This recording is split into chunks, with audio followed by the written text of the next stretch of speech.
पढ़ा जाए तो निश्चित रूप से ध्यान में आता है कि एक मानवीय गुण क्या क्या है और व्यक्ति को आगे बढ़ने के लिए क्या क्या करना होता है। एक छोटी सी बात मैंने शायद कल परसों 15 में बताई थी कि वो 4 वर्ष अमेरिका पाश्चात्य सभ्यता के देशों में गुजार करके जब वापस भारत लौटे थे तो उनके मित्र ने उनसे कहा था कि वहां की संस्कृति, वहां की परंपरा, वहां का वातावरण, ये सब आप पर कैसा प्रभावित रहा, कैसा आप महसूस कर रहे हैं। तो उन्होंने अपने मित्र को उत्तर दिया था कि मैं जब वहां था तो मेरे ऊपर उसका कोई प्रभाव नहीं था।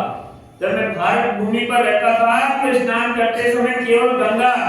जल मानता था, लेकिन जब मैं वहां स्नान करता था गंगा, गोमती, कावेरी, नर्मदा, सरस्वती, सिंधु, इस प्रकार से पवित्र नदियों के जल को मान करके मैं स्नान करता था। मैं यहाँ पर रहता था भारत भूमि को हो सकता है प्रणाम करना भूल जाता था, लेकिन वहां रहता था तो मैं सबसे पहले भारत भूमि को प्रणाम करके और मेरा कार्य आरंभ करता था। अर्थात कहने का भाव इतना सा है कि हम कहीं भी रहें, विद्या भारती केवल सामाजिक ज्ञान, विज्ञान, गणित, संस्कार पढ़ाने के लिए विद्यालयों की स्थापना नहीं की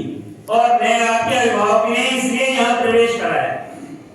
केवल संस्कारों के लिए और एक अच्छे मानव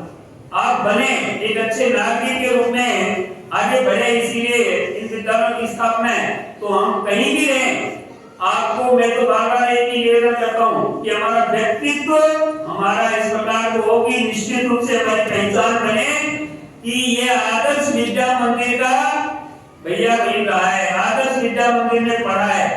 ऐसा हमारा व्यक्तित्व होना चाहिए। यदि आपने ऐसा संकल्प लिया तो निश्चित रूप से दुनिया की कोई ताकत नहीं है। अभी बहुत सारे उदाहरण आपको दिए हैं कि चाहे वो सेकंड डिवीजन पास हुआ होगा, थर्ड डिवीजन पास हुआ होगा, बहुत सारे उदाहरण हैं जीवन, उससे कोई फर्क नहीं पड़ने वाला। तो अपन आगे अपने जीवन, क्योंकि अब आपकी उम्र 13-14 वर्ष हो गई, आप बहुत कुछ समझने लगे, इसलिए हमारे व्यक्तित्व को और यहाँ पर जो आपको संस्कार दिए उनको हमारे जीवन में उतारने का प्रयास करें। अब मैं भाई साहब को दयानी से निवेदन करूंगा कि वो भी इस आशीर्वाद समारोह में समय अभाव है, लेकिन आशीर्वाद देने की कृपा करें भाई साहब।